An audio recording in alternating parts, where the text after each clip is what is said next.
al 4 jaar op peel zitten in Kolm. 4 jaar hebben we een record elke keer verbeterd. Maar op een gegeven moment is dat uiteten. Dan moet je wat oors bezieken. En daarom hebben we dat duurpaal zitten betocht.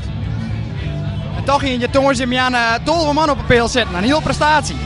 Ja, dat heeft te maken met het inrichten van de peelzitarenas dat we dat hier in Kolm nemen. En je begint manitemedisch te bouwen met een podium en de pijlen gaan er gewoon in. En dan zijn er toch mensen die de herinneringen van voorgaande jaren hebben. En dan de kriebels krijgen maar op zitten again. Eerst goed, daar bij de waterkant, daar bij de waterkant, daar bij... Wij als gemeente vinden toerisme heel belangrijk voor Kolmeland. En als je toerisme wil promoten is naamsbekendheid heel belangrijk. Ja, en de naam van Kolm wordt op deze manier heel erg op de kaart gezet. Wat vind je ook van het peel zitten? Ik vind het een fantastisch evenement. Ik heb zelf ook een uurtje op de paal gezeten. En dan krijg je denk ik dubbel respect voor de mensen die 50 uur op die paal zitten. En als het een kampioenschap is, dan ben ik winnaars. En dit binnen winnaars. Mike Boersma en Thea Beets. Jongens, je eerste reactie. Ja, best genoeg hè, dat we winnen natuurlijk. Thea, door zeiders correct al, het wie een makje zeiders. Ja, dit is wel een makje.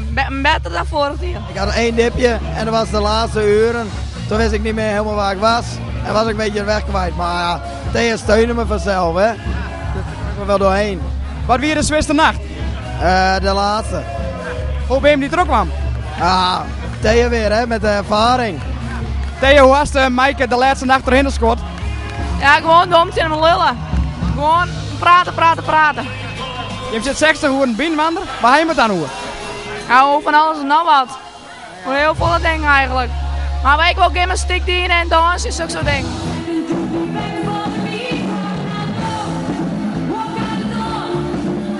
Waarom de gemeente verder onder promotie om Kolm op elkaar te zetten? Nou, wij hebben voor de komende 4 jaar echt toerisme hoog in het vaandel. En dan met name Kolm watersportdorp. We willen eigenlijk heel graag dat Kolm het 3e watersportdorp van Friesland wordt.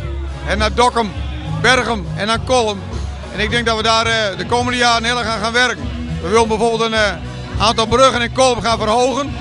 En dus dat de bootjes eigenlijk naar het centrum van Kolm kunnen varen.